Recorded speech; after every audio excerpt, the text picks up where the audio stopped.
Hello guys, my name is Ram and today we are leading previous lectures.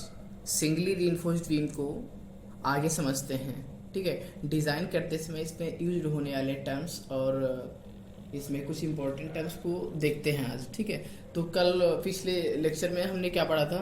पिछले lecture में हमने पढ़ा था बीम का डेप्थ कैपिटल डी होता है, टोटल डेप्थ कैपिटल डी होता है इस और विड्थ बी होता है, इफेक्टिव डेप्थ स्मॉल डी होता है जो कि टॉप फाइबर से लेके स्टील रीइंफोर्स्ड का सेंटर ऑफ सीजी तक का डिस्टेंस. ठीक है, और उसके टोटल डेप्थ में से जब इफेक्टिव डेप्थ को घटा देते थे तो इफेक्टिव कवर मुझे मिलता था. और ये स्टील के डायमीटर, स्टील के जस्ट बाद से जो इसको कवर किए हुए होता है तो इसे कहते हैं क्लियर कवर. ठीक है, तो इतना पढ़ लिए थे. आज हम देखते हैं इसके कुछ इंपॉर्टेंट टर्म्स जो हम डिज़ाइनिंग करते समय एनालिसिस करते हुए हर इसको ज्ञात करना ही पड़ता है हमें. ठीक है, तो पहला पॉइंट होगा हमारा न्यूट्रल एक्सिस. देखते हैं पहला न्यूट्रल एक्सिस में दो आते हैं, क्रिटिकल न्यूट्रल एक्सिस, एक होता है एक्चुअल न्यूट्रल एक्सिस. तो पहला हेडिंग डालेंगे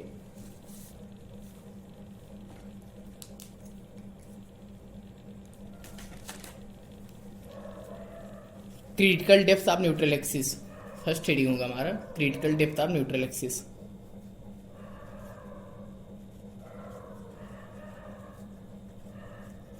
critical depth of neutral axis. तो critical depth of neutral axis को हम एक्स सी से डिनोट करते हैं. बीम में देखें तो ये एक्स सी होता क्या है, तो हम बीम को पहले बना लेते हैं और फिर देखते हैं एक्स सी की वैल्यू होती क्या है. ये हमारा बीम है,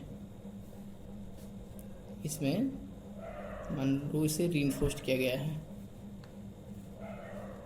ये जो एरिया ऑफ स्टील है क्रिटिकल एक्सिस के ऊपर कंप्रेशन जोन है, ये हमारा कंप्रेशन जोन है. कंप्रेशन जोन को हम बार बार सेटेड कर देते हैं कि तुम सबको समझ में आए कि हाँ ये कंप्रेशन जोन है.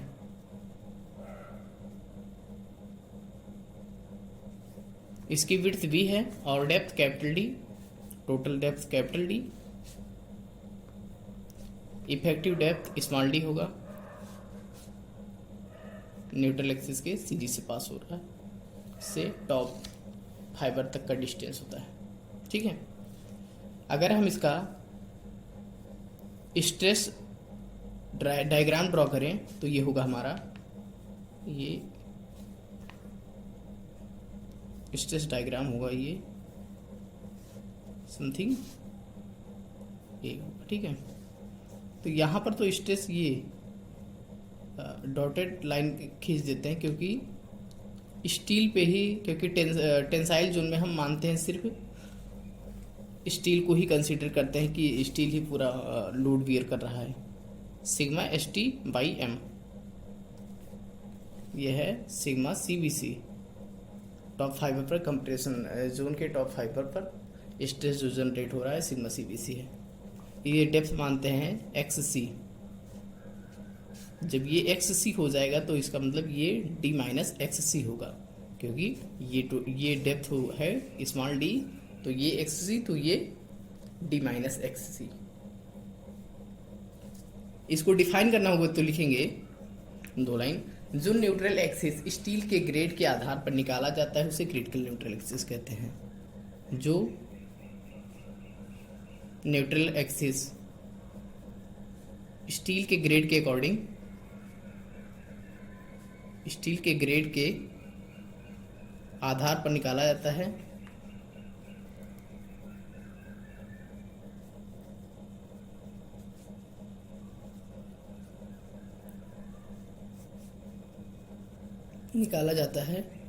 उसे डेप्थ ऑफ या critical depth of neutral axis कैसे कहते हैं. Critical depth of neutral axis depth of neutral axis. इसको निकालते कैसे हैं तो देखते हैं। According to similar triangle, similar triangle से भी निकाल सकते हैं। ये हमारा ये जो ट्रायंगल बन रहा है, ये डेप्थ अपान ये डेप्थ, ये डेप्थ अपान ये डेप्थ, मीन्स ये डेप्थ अपान ये डिस्टेंस, ये डेप्थ अपान ये डिस्टेंस। तो यानी X C according to similar triangle लिखेंगे, अकॉर्डिंग टू सिमिलर ट्रायंगल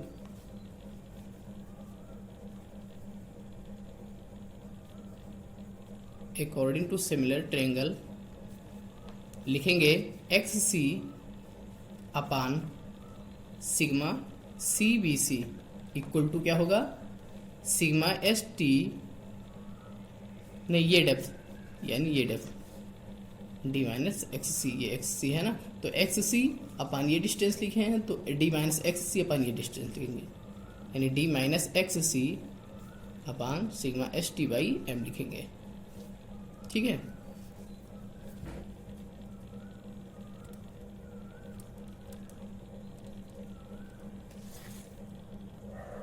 तो हम क्या करेंगे, इसको सॉल्व कर लेंगे। पहले इसको इधर भेज दो और इसको इधर, यानी एक्स सी इक्वल टू इसको ऊपर भेज दो, sigma C B C upon sigma S T, M को ऊपर भेज दो into M, D minus x C तो यही रहेगा, यानी फाइनली आ जाएगा हमारा X C equal to M sigma C B C upon sigma S T into D minus x C. Final calculate करने के बाद में एक्स सी को एक साइड ले आएंगे। ठीक है, तो फाइनली हमारा एक्स सी की वैल्यू आ जाएगी M sigma C B C upon M sigma C B C plus sigma S T into D. ये हमारा critical depth of critical neutral axis ज्ञात हो जाएगा। ये हमारा क्रिटिकल न्यूट्रल एक्सिस ज्ञात हो जाएगा। ठीक है, तो ऐसे हम क्रिटिकल न्यूट्रल एक्सिस ज्ञात करेंगे। अब देखेंगे actual depth of neutral axis, second heading है हमारा actual depth of neutral axis.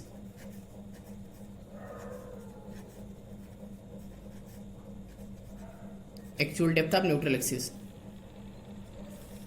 इसको डिनोट करेंगे एक्स ए से। ठीक है, इसे डिनोट करेंगे एक्स ए से।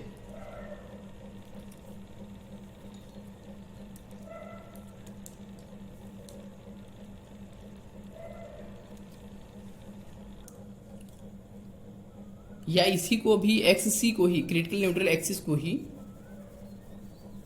और भी सिंप्लीफाई कर लेते हैं, इसको और भी सिंप्लीफाई कर लेते हैं। मीन्स यहीं से ये कैलकुलेट कर लेते हैं, कर सकते हैं क्रिटिकल न्यूट्रल एक्सिस, या इसको और भी सिंप्लीफाई कर सकते हैं। जैसे अभी हमने पिछले लेक्चर में बताया था कि सिग्मा सी बी सी कैसे निकाला जाता है। सिग्मा सी बी सी निकाला जाता है कैसे, with help of concrete grade के हेल्प से निकाला जाता है क्या, सिग्मा सी बी सी। और सिग्मा एस टी कैसे निकाला जाता है, सिग्मा एस टी निकाला जाता है with help of steel grade के हेल्प से निकाला जाता है।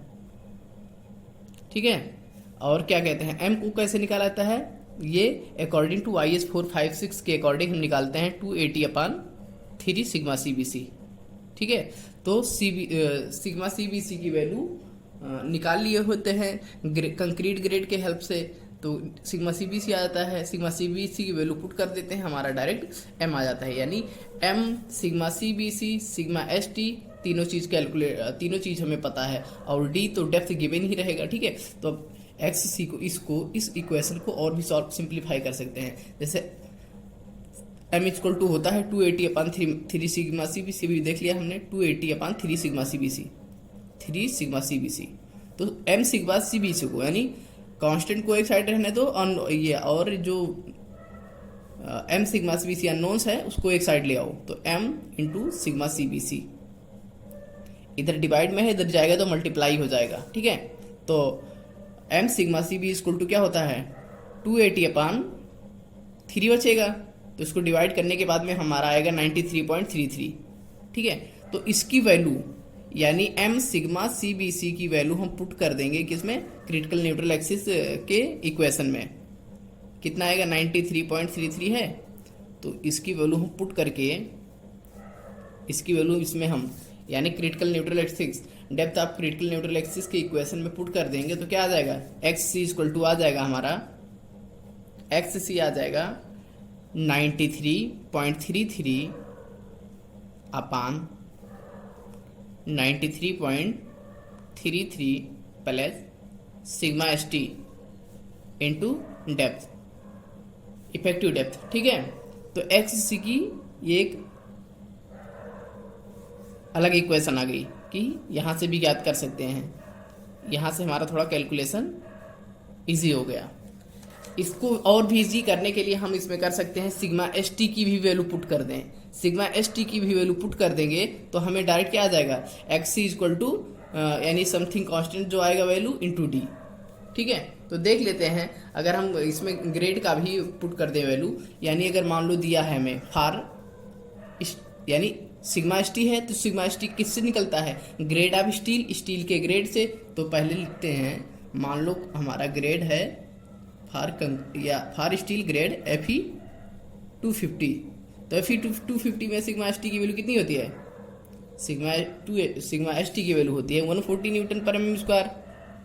140 न्यूटन पर mm स्क्वायर, 140 न्यूटन पता है कहाँ से आया ना, सिग्मा ST में 140 कहाँ से आया पता है, बताया था ना पिछले लेक्चर में। सिग्मा ST यही ना बताया था कि जो स्टील का ग्रेड है उसके फैक्टर ऑफ सेफ्टी से डिवाइड कर देते हैं, फैक्टर ऑफ सेफ्टी से डिवाइड कर देते हैं जो तो हमारा आ जाता है सिग्मा ST। तो अभी इसमें कितना यूज कर रहे हैं, यानी Fy की वैल्यू कितनी है, Fe 250 में 250 ही तो होगी, तो 250 upon factor of safety of steel का फैक्टर ऑफ सेफ्टी कितना होगा 1.8, डिवाइड करने के बाद में अप्रॉक्स वैल्यू आएगी 140 ही। ठीक है, ऐसे ही सिग्मा ST को निकालते हैं 140 न्यूटन पर mm स्क्वायर। तो देखो इसमें तो x इसकी वैल्यू सिग्मा ST की वैल्यू पुट कर दो इसमें XC वाले इक्वेशन में, तो कितना आ जाएगा, XC आ जाएगा हमारा 0.39 इंटू डी। डायरेक्ट ये भी याद कर सकते हो, कैलकुलेशन बिल्कुल इजी हो जाएगा। डायरेक्ट दिया रहेगा कि Fe 250 है तो हमको डायरेक्ट क्रिटिकल न्यूट्रल एक्सिस ज्ञात कर सकते हैं 0.39 इंटू डी। सेकेंड चीज, अगर हमारा गिवन है grade Fe for grade Fe 415, अगर 415 स्टील दिया है तो इसका सिग्मा ST गिवन हो कितना आएगा, सिग्मा ST आएगा इसका 230 न्यूटन पर mm स्क्वायर। 230 कैसे आया सिग्मा ST, अरे सिग्मा ST ऐसे आया कि हमारा Fy है स्टील का grade upon factor of safety, तो स्टील का ग्रेड कितना है 415, तो 415 अपान फैक्टर ऑफ सेफ्टी कितनी 1.8, तो कितना आ जाएगा 230 अप्रॉक्स आ जाएगा 230 न्यूटन पर mm स्क्वायर। ठीक है, तो XC की वैल्यू जब सिग्मा ST की वैल्यू पुट कर देंगे इसी क्वेश्चन में तो हमारा कितना आएगा, कैलकुलेट करने के बाद में XC की वैल्यू आ जाएगी 0.28 इंटू डी, 0.28 इंटू डी, यानी हमारा क्रिटिकल न्यूट्रल एक्सिस ये हो जाएगा। अगर हम grade Fe for grade steel grade किसकी 500 की बात करते हैं, Fe 500, तो ये क्या होगा, इसको हम सिग्मा ST ज्ञात करने के लिए Fy upon factor of safety करेंगे तो Fy की वैल्यू क्या होती है 500 में 500 होगी तो 500 अपान 1.8 क्या आ जाएगा वैल्यू 275 अप्रॉक्स 275 न्यूटन पर mm स्क्वायर। तो यानी कि यहां लिखेंगे सिग्मा ST 275 न्यूटन पर mm स्क्वायर। तो हमारा XC की वैल्यू यानी इसकी सिग्मा ST की वैल्यू इसमें पुट करो क्रिटिकल न्यूट्रल एक्सिस में तो XC की वैल्यू आ जाएगी 0.25 इंटू डी, 0.25 इंटू डी।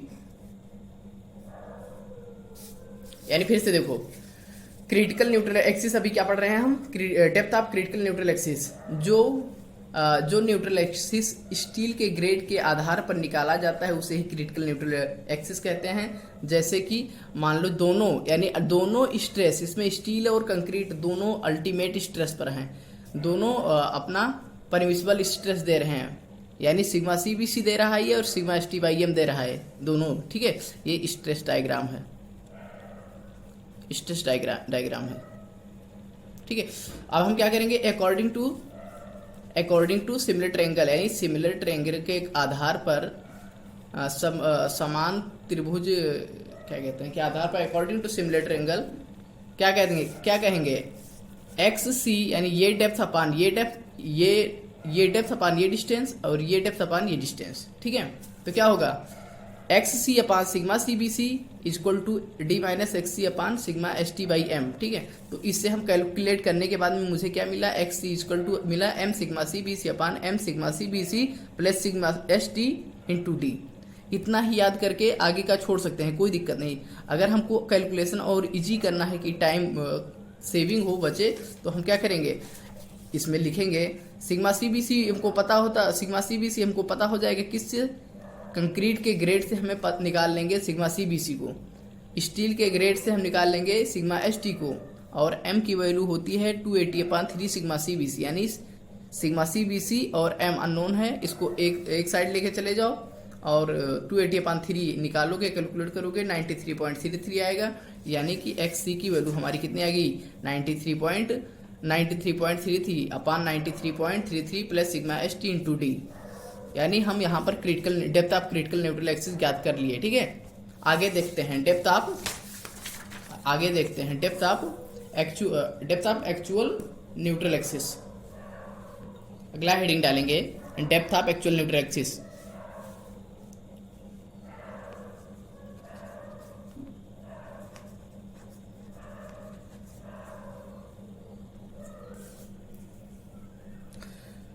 देखते हैं डेप्थ ऑफ न्यूट्रल एक्सिस ज्ञात करने के लिए हम क्या करते हैं, डेप्थ ऑफ न्यूट्रल एक्सिस की स्थिति कंक्रीट और स्टील दोनों पर डिपेंड करती है, पहली चीज है, ठीक है।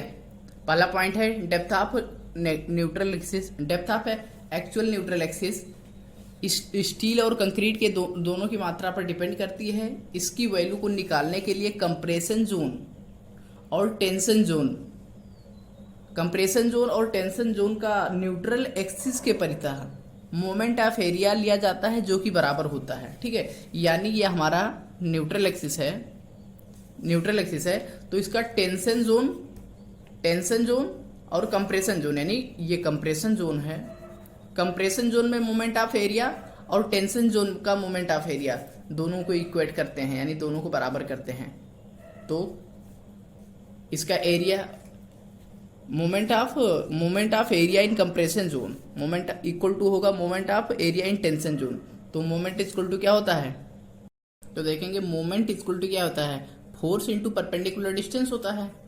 जहां से मोमेंट निकाल रहे होते हैं तो फोर्स इंटू परपेंडिकुलर डिस्टेंस होता है, ठीक है। अगर मोमेंट ऑफ एरिया की बात करें तो moment of area equal to क्या होता है, मोमेंट ऑफ एरिया में आएगा एरिया इंटू परपेंडिकुलर डिस्टेंस। लेकिन कौन सा परपेंडिकुलर देखेंगे इसमें, moment of area in compression zone, moment of area in compression zone में होगा एरिया फ्रॉम न्यूट्रल एक्सिस ना, न्यूट्रल एक्सिस से ही तो देख रहे हैं, तो न्यूट्रल एक्सिस से इसका CG कहां लाई करेगा, इसका CG यहीं कहीं हाफ पर लाई करेगा ना, तो यानी XA/2 होगा। तो B इंटू XA तो एरिया हो गया, इंटू परपेंडिकुलर डिस्टेंस यही इसका हाफ, यानी CG इसका कहां लाई करेगा, न्यूट्रल एक्सिस से देखेंगे इसका CG, ये XA है, रेक्टेंगल है, तो इसका CG हाफ पर लाई करेगा, तो इंटू XA/2 होगा, इक्वल टू एरिया देखेंगे, एरिया किसका, टेंशन जोन में, एरिया एज ए कंक्रीट देखेंगे, एज ए कंक्रीट, अगर वैसे तो AST होगा, एज ए कंक्रीट देखेंगे तो M से मल्टीप्लाई करा देंगे ये, ठीक है। तो MAST यानी area of steel, M into AST into ये एरिया हो गया, इंटू डिस्टेंस, तो डिस्टेंस इसका सीजी यहीं पर तो लाई करेगा। इसका सीजी जो टेंशन जोन का है, टेंशन जोन यानी रीइंफोर्स्ड किया गया है, उसमें हम कंक्रीट को तो कंसीडर नहीं कर रहे हैं टेंशन जोन में कि ये भी कोई स्ट्रेस जनरेट कर रहा है। मींस पूरा लोड क्या कहते हैं, टेंसाइल लोड स्टील बियर कर रहा है, तो इसमें इसका स्टील यानी टेंसर का स्टील का जो है सीजी कहाँ लाई करेगा, यहीं पर तो लाई करेगा इसके डायमीटर के हाफ पर, यहीं पर। यानी कि ये डिस्टेंस कितना होगा, डी माइनस एक्स से हो जाएगा, क्योंकि पूरा डिस्टेंस ये कितना इफेक्टिव डेप्थ स्मॉल डी है, तो स्मॉल डी में से ये एक्स ए घट जाएगा तो कितना आ जाएगा, डी माइनस एक्स ए। अब यहां से हम क्या करेंगे, बी बिट्स मुझे पता गिवन ही रहेगा, एक्स ए मुझे कैलकुलेट ही करना है, एम तो निकाल लेंगे क्योंकि पिछले स्टेप में ही निकाल लिए हैं। M equal 280/3 sigma CBC, sigma CBC किससे निकाले थे, ग्रेड ऑफ कंक्रीट के हेल्प से। डी तो पता होगा हमें इफेक्टिव डेप्थ एक्स ए, यानी सिर्फ एक्स ए ही नहीं पता है, तो एक्स ए कैलकुलेट कर लेंगे। यहां पर क्वाड्रेटिक इक्वेशन आएगा, एक्स ए हम करेंगे कैलकुलेट, ठीक है, एक्स ए हम करेंगे कैलकुलेट यहां पर। उसके बाद में क्या करेंगे, नेक्स्ट स्टेप हमारा होगा लीवर आर्म, उत्तोलक भुजा। अगला स्टेप है लीवर आर्म, यानी अगला पॉइंट है लीवर आर्म, इसे बोलेंगे हिंदी में उत्तोलक भुजा, उत्तोलक भुजा।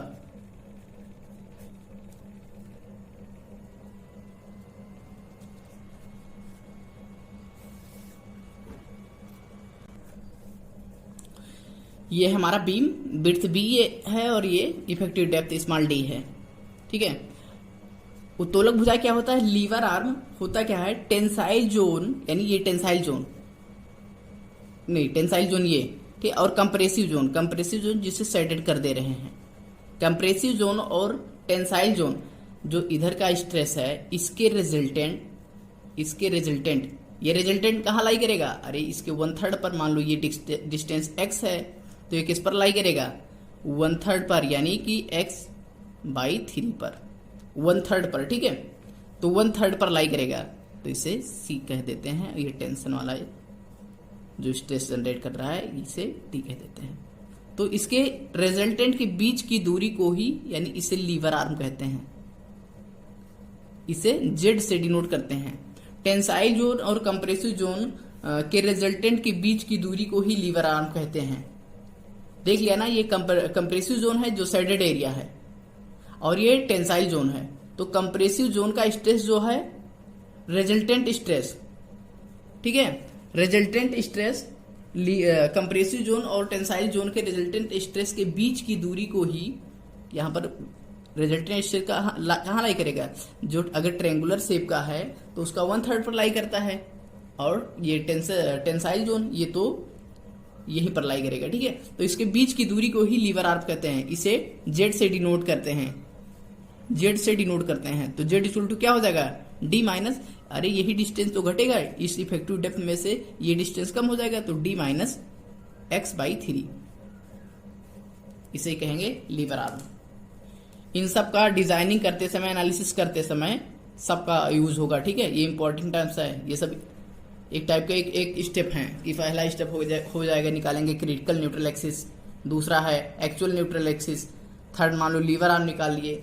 उसके बाद में अगला स्टेप है चेक फॉर सेक्शन, सेक्शन को चेक कर रहे हैं, ठीक है।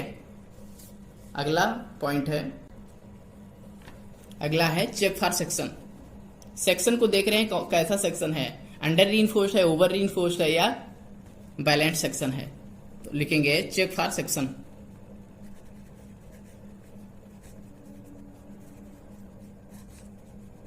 सेक्शन को चेक कर रहे हैं, यानी चेक फॉर सेक्शन। अगर सेक्शन को चेक करना है हमें तो कंपेयर कराएंगे critical neutral axis, depth of critical neutral axis and depth of actual neutral axis.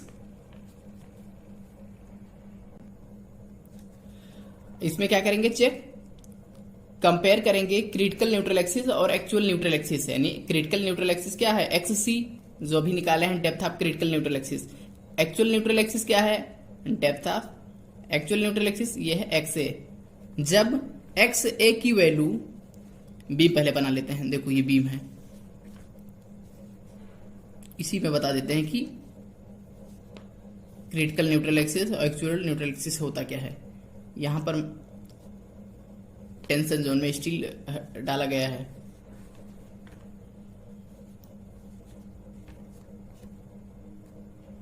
अगर हम स्ट्रेस डायग्राम ड्रॉ करें, स्ट्रेस डायग्राम ड्रॉ करें तो ये जो आ रहा है एक्स ए की वैल्यू,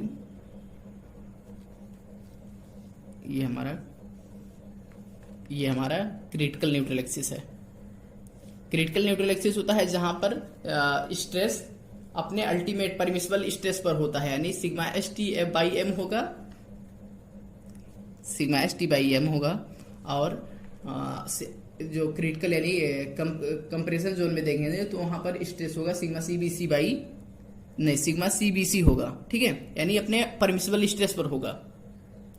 तो अंडर रीइंफोर्स्ड सेक्शन के लिए क्या होगा, x a less than x C. तो ये हमारा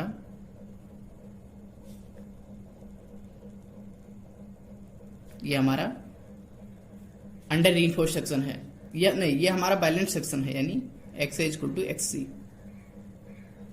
बैलेंस सेक्शन यानी neutral axis, critical neutral axis है हमारा क्रिटिकल न्यूट्रल एक्सिस, यानी एक्स सी है ये, इसकी वैल्यू एक्स सी है।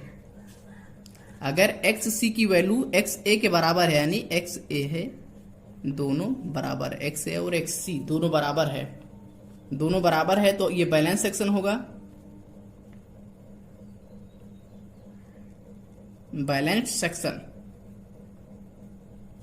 अगला देखते हैं, अगर एक्स सी की वैल्यू, यानी ये एक्स सी कितनी है, ये डिस्टेंस, अगर एक्स सी की वैल्यू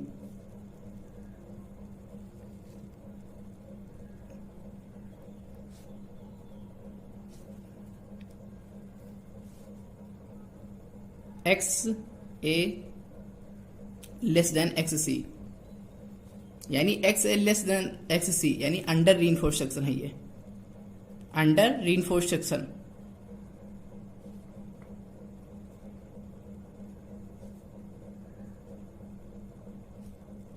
यानी ये डिस्टेंस जो हमारा है ये एक्स ए है, तो ए एक्स से एक्स ए एक्स सी से तो छोटा है, देखने से ही लग रहा है ये एक्स ए, यानी देखो समथिंग छोटा है, एक्स सी से छोटा है, तो यहां पर लिखेंगे अंडर रीइंफोर्स्ड सेक्शन, और ये एक्स ए है जो लेस देन एक्स सी है।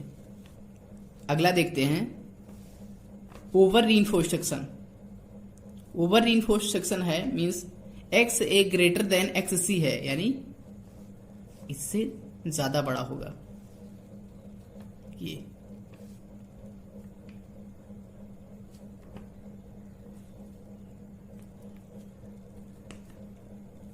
ये एक्स ए की वैल्यू है। तो यहां पर एक्स ए की वैल्यू ग्रेटर है एक्स सी से, यानी क्रिटिकल न्यूट्रल एक्सिस से बड़ा है एक्चुअल न्यूट्रल एक्सिस, तो ये क्या होगा, over reinforced section, over reinforced section.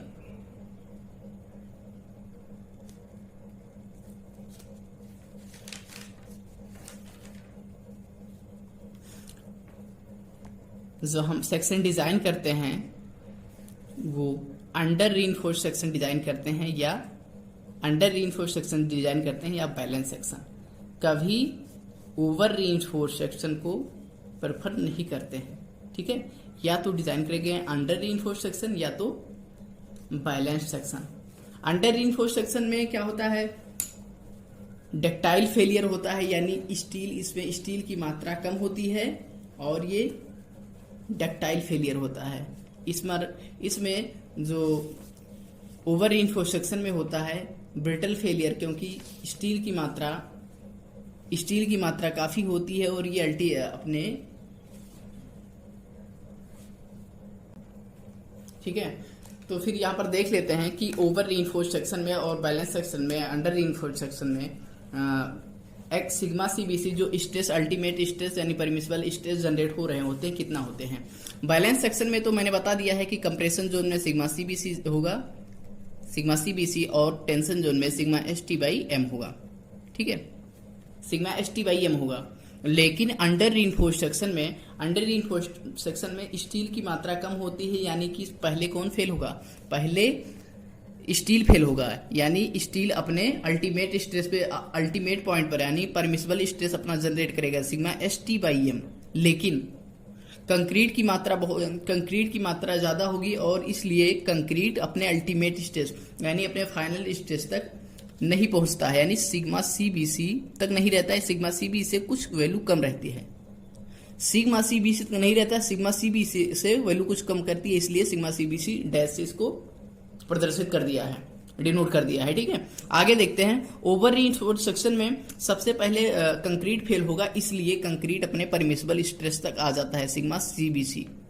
ठीक है, सिग्मा सीबीसी, और स्टील अपने परमिसिबल स्ट्रेस तक नहीं पहुंच पाता है जब तो उससे पहले ही कंक्रीट फेल हो चुका होता है, यानी इसको सिग्मा सीबीसी नहीं sigma S t dash upon m से डिनोट करेंगे, sigma S T by m, sigma S T by m. ठीक है, फिर से देखो, बैलेंस सेक्शन में दोनों अपने अल्टीमेट यानी अल्टीमेट परमिसिबल स्ट्रेस तक पहुंचेंगे। ठीक है, दोनों अपने परमिसिबल लिमिट तक पहुंचेंगे, साइमल्टेनियसली एक साथ दोनों फेल होंगे, दोनों सेक्शन मतलब दोनों एक साथ फेल होंगे, स्टील और कंक्रीट एक साथ फेल होंगे।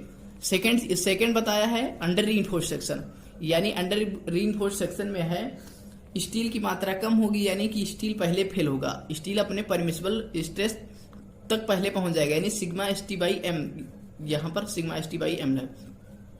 और कंक्रीट अपने परमिसिबल स्ट्रेस तक नहीं पहुंच जाएगा क्योंकि कंक्रीट की मात्रा इसमें ज्यादा है, तो ये सिग्मा सीबीसी डैश जनरेट करेगा स्ट्रेस, यानी कि अपना पूरा स्ट्रेस नहीं अभी इसने जनरेट किया, मतलब लगाया है, उससे पहले ही स्टील फेल हो चुका, यानी डक्टाइल फेलियर होगा।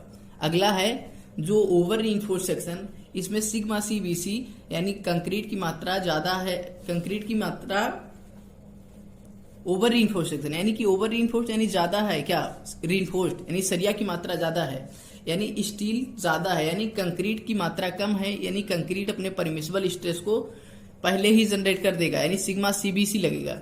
और यहाँ पर स्टील की मात्रा ज्यादा है, यानी कि स्टील अपने परमिसिबल स्ट्रेस पहुंचने से पहले ही कंक्रीट फेल हो चुका है, यानी इसकी सिग्मा सीबीसी की मात्रा ज्यादा है, सिग्मा सीबीसी की मात्रा नहीं, कंक्रीट की मात्रा ज्यादा है,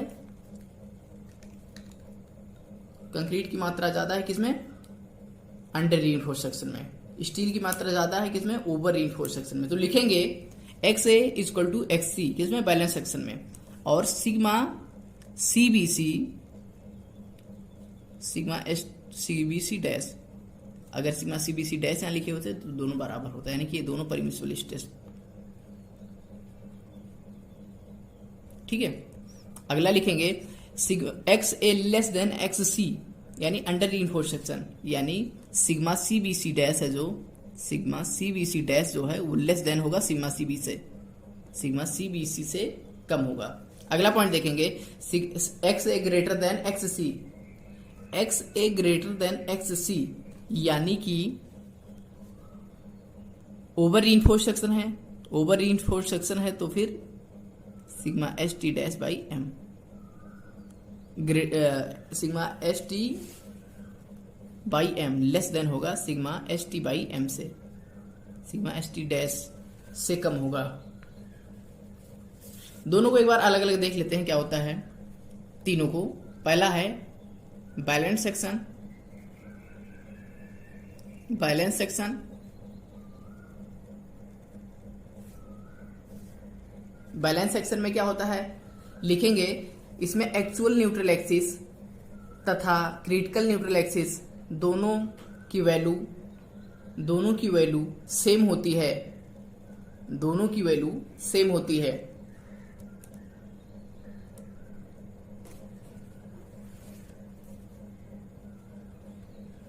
यानी x इक्वल टू एक्स सी, तथा कंक्रीट और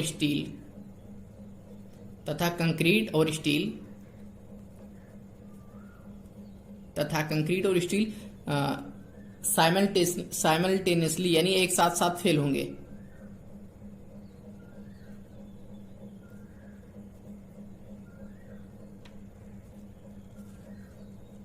साइमल्टेनियसली फेल होते हैं,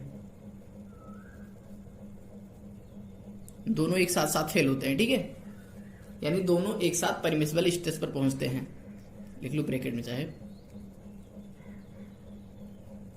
परमिसिबल स्ट्रेस साइमल्टेनियसली।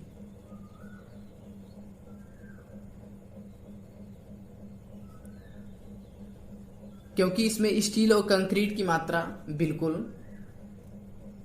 नियंत्रित होती है, यानी कोई भी ज्यादा नहीं रहता है, नियंत्रित रहते हैं। दोनों पदार्थों की पूरी क्षमता का प्रयोग होता है, इसलिए सेक्शन इकोनॉमिकल होता है। फिर से देखेंगे, एक्स ए और एक्स सी की वैल्यू बराबर होती है। कंक्रीट और स्टील दोनों एक साथ साथ फेल होते हैं, यानी कि दोनों एक साथ परमिसिबल स्ट्रेस पर पहुंचते हैं। दोनों की मात्रा नियंत्रित रहती है। अगला लिखेंगे, कंक्रीट तथा स्टील दोनों की मात्रा नियंत्रित रहती है।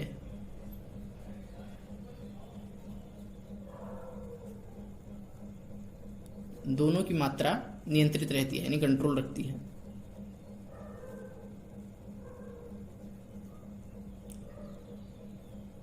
इसलिए सेक्शन इकोनॉमिकल होता है।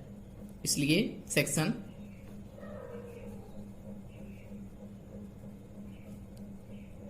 इकोनॉमिकल होता है।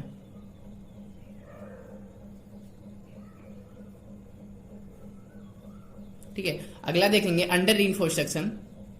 तो इसमें लिखेंगे x A equal to X C होगा, और दूसरा चीज क्या, सिग्मा, दोनों सिग्मा सी बी सी, अपने सिग्मा सी बी सी तथा कंक्रीट सिग्मा सी बी जनरेट करेगा, steel sigma T stress generate करेगा, यानी दोनों अपने परमिसिबल स्ट्रेस को जनरेट करेंगे। दूसरा है under reinforced section, balance reinforced section. पहला बैलेंस रीइंफोर्स्ड सेक्शन, ठीक है, लिख लो, तथा दूसरा है अंडर रीइंफोर्स्ड सेक्शन।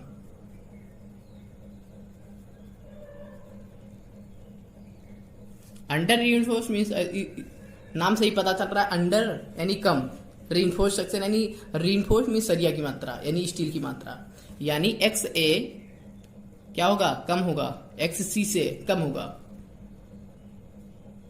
तथा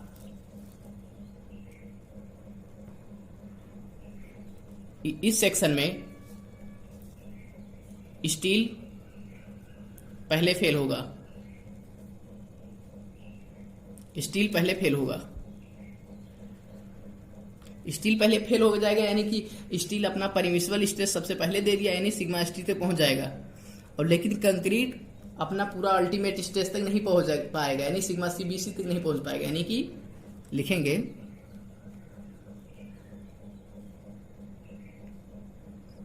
इसमें कंक्रीट का परमिसिबल स्ट्रेस पहुंच जाएगा, यानी कंक्रीट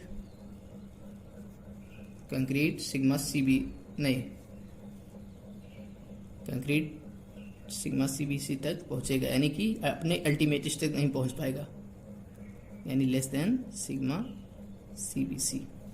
तथा स्टील पहले फेल होगा, यानी कि अपने परमिसिबल स्ट्रेस पहुंच पाएगा, sigma S t dash equal to sigma S t. ठीक है, इसमें ये डक्टाइल फेलियर होगा, कैसा, डक्टाइल फेलियर अकर।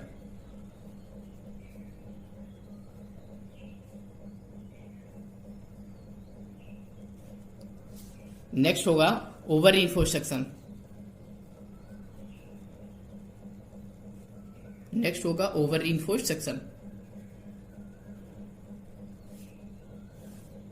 ओवर रीइंफोर्स्ड सेक्शन में क्या होगा कि स्टील की मात्रा ओवर मीन ज्यादा, स्टील की रीइंफोर्स्ड मीन सरिया की मात्रा, यानी सरिया की मात्रा ज्यादा होगी, यानी एक्स ए की ग्रेटर देन एक्स सी होगा, x a greater than x C होगा, यानी इसमें सरिया की मात्रा ज्यादा होगी तो कौन फेल होगा, कंक्रीट पहले फेल होगा, कंक्रीट पहले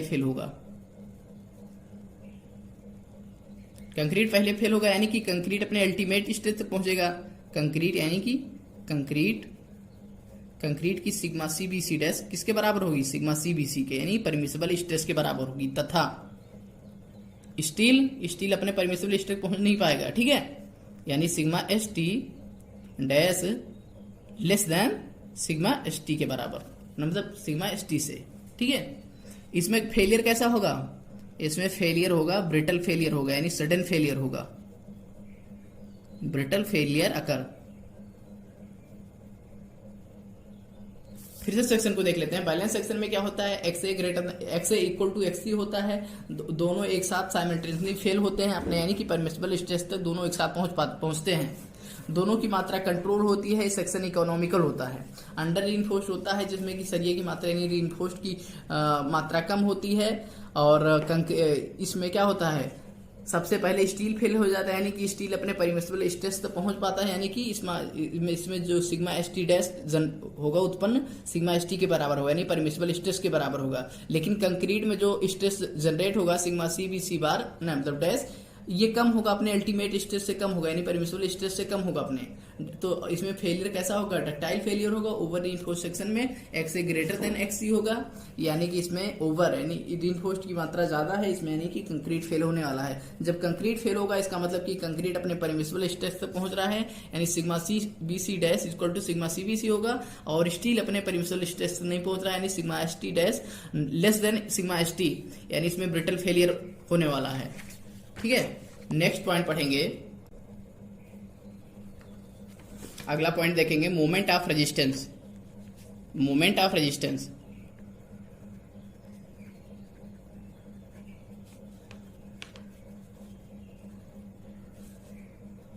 मोमेंट ऑफ रेजिस्टेंस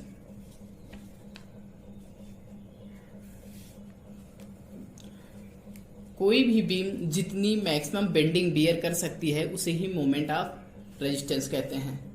कोई भी बीम, अगर इसमें लिखना हो तो लिख सकते हैं, कोई भी बीम जो मैक्सिमम बेंडिंग मोमेंट बियर कर सकती है, कोई भी बीम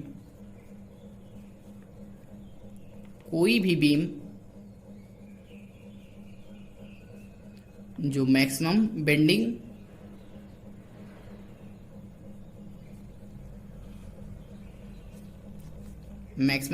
मोमेंट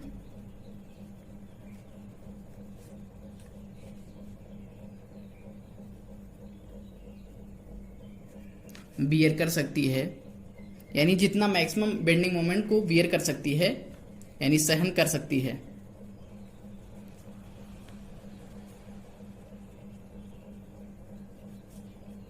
उसे ही मोमेंट ऑफ रेजिस्टेंस कहते हैं।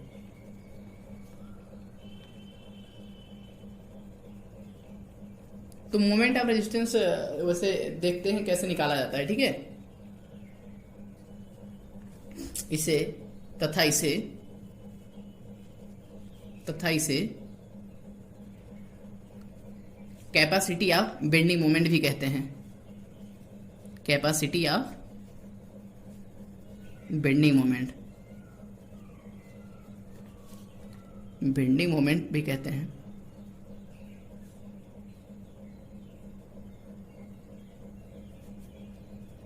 बेंडिंग मोमेंट इक्वल टू होता है, नहीं, moment of resistance equal to होता है, यानी moment of resistance equal to होता है फोर्स इनटू लीवर आर्म। अगर हम कंप्रेशन जोन की बात करें तो कंप्रेशन जोन में हमारा होगा कंप्रेसिव फोर्स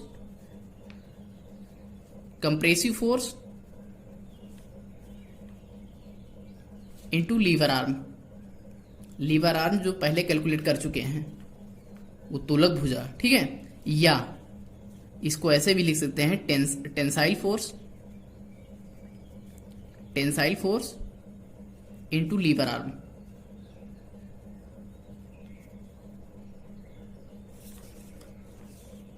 देखेंगे कंप्रेसिव फोर्स को मान लो हम C से डिनोट कर देते हैं, C से, और लीवर आर्म को हमको पता है Z से डिनोट करते हैं, तो ये क्या हो जाएगा, C into Z। Tensile force को T से डिनोट कर दो और लीवर आर्म को Z से, तो इसको लिख सकते हो T इंटू Z, ठीक है। Compressive force into lever arm या tensile force into lever arm. तो फोर्स इक्वल टू क्या होता है, देखें हम तो स्ट्रेस इंटू एरिया होता है फोर्स इंटू, नहीं, force is equal to stress into area, यानी stress equal to force by area होता है, तो force equal to stress upon area होगा।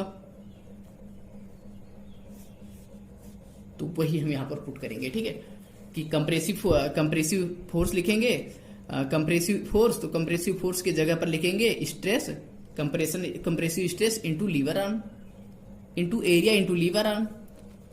टेंसाइल फोर्स में लिखेंगे tensile stress into area, area किधर का, टेंशन जोन का, इंटू लीवर आर्म। ठीक है, ये क्वेश्चन जब कैलकुलेट करेंगे तो इसको बताएंगे आगे कि क्या होता है। ठीक है, कंप्रेसिव फोर्स में कंप्रेसिव साइड में जो एरिया होगा इंटू स्ट्रेस, कंप्रेशन जोन का स्ट्रेस। ठीक है, तो नेक्स्ट डे हम इसका न्यूमेरिकल पोर्शन स्टार्ट करते हैं। ठीक है।